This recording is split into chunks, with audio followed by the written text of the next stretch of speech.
Ang follower. Tanong ang follower. Follower ko ba kayo? Okay muna kayo sa vlog ko.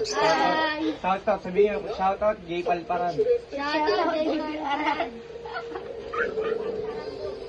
Huwag niyong papakawalan ha, kasi babalik sa akin to. Diba sabi ko na ayaw na tumuli ka. Thank you, AJ. Yes.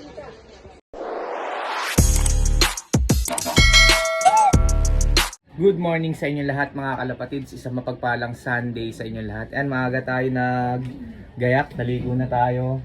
At dahil maaga tayo magsisimba ngayon. Tapos meron din tayong training. Yan, Gapan Nueva Ecija, abangan natin. Alas 7 pasado na. So meron tayong isang ibon na sinubukan din natin. Tignan natin kung mabilis siya. Ito yung weather forecast natin. Okay naman. Kahit kakatapos lang umambon. So maya maya abang na tayo ng ibon. Ayan, dito sa area natin sa Quezon City, medyo maganda-ganda naman na yung panahon. May araw na.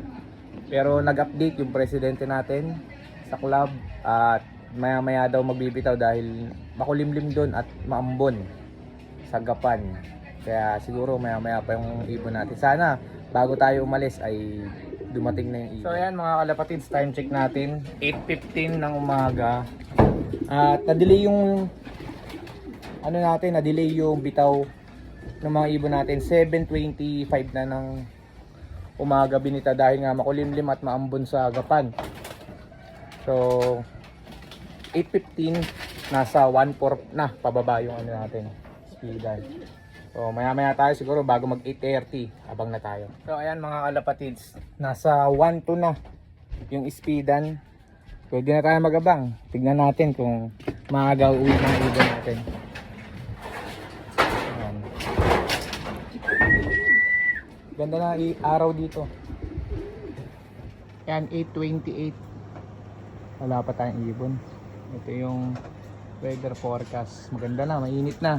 Mga kalapatids, may bumibictory kay Almin. May bumibictory na kay Almin. Sana yun na yung pangkuling ni Almin. So ayan, 8:30 na ng umaga. May mga nagdatingan na, may mga nag-clock na mga kalapatids. Sa area, may nanalo na sa atin. So yung ibon natin, wala pa, 8:30.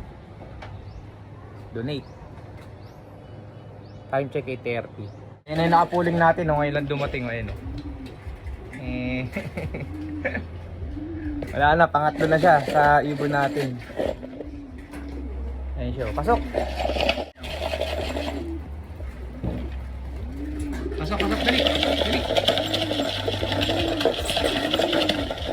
Pasok!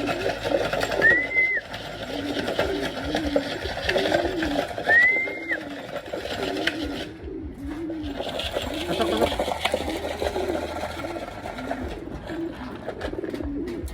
So ayun mga kalapatids, tatlo na yung ibon natin. Wrong pick tayo sa pooling na napili natin dahil ayun nandito na yung natin. May tatlong ibon na tayo. Pero unang nadating iba. Pero yung na-clock na natin. So ayun, wrong pick tayo. Aray ko po! Ibang ibon yung nauna sa atin. Ayun, nandun. Okay lang. Alis na tayo mga kalapatids. Church muna tayo. 2,000 years later. Yan, magandang hapon sa inyong lahat mga kalapatids. Time check natin. Ayun, may orasan na tayo dito. 5:56 na ng hapon. So, ayan. Ngayon lang tayo nakauwi sa bahay natin pero tapos na tayo magpatuka. Yung mga ibon natin ito. Okay naman, kompleto naman yung ibon natin. Tapos nag-try tayo sa pooling. Ito yung ibon natin. Kaya lang mabagal. Pang third dropper natin siya pero siya yung unang pumasok naman dito sa loob. Pero pangatlo siyang dumating sa mga ibon natin. So yun lang mga kalapatids. Gapan Nueva Ecija yung training kanina. Starting July and August puro Nueva Ecija na yung bitaw natin. 2 buwan na Nueva Ecija bago mag-derby. So mahaba-haba pa, ang daming training pa, puro Nueva Ecija. San Leonardo na yata yung susunod sa Tuesday. So 3 times a week yung training natin. Kaya sana yung ibon natin ay umabot hanggang dulo ng training at syempre para maipasok na may sali natin sa derby. So, meron tayong ano, bali 5 lang yung kinakarga ko ngayon dahil meron tayong isang ibon na may sakit. Ayun oh.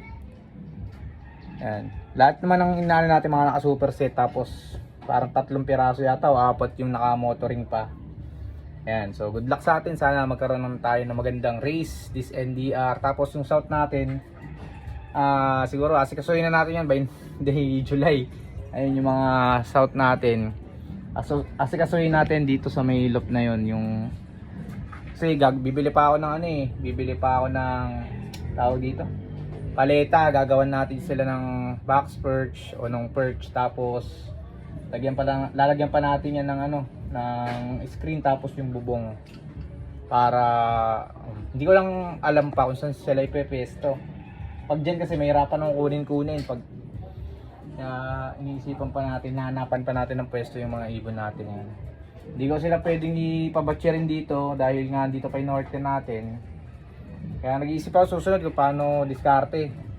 2 season lang ako naglalaro, hindi ako naglalaro ng summer, north and south lang. Kaya lang, problema yung pagtuturo sa susunod. Pero yun, bahala na, diskarte na lang. So good luck sa ating lahat mga kalapatids. Maraming salamat sa pag-support. Continue to like, watch, and share. And kita-kits pa tayo sa mga susunod na training natin. Ingat tayo palagi, happy flying, and God bless.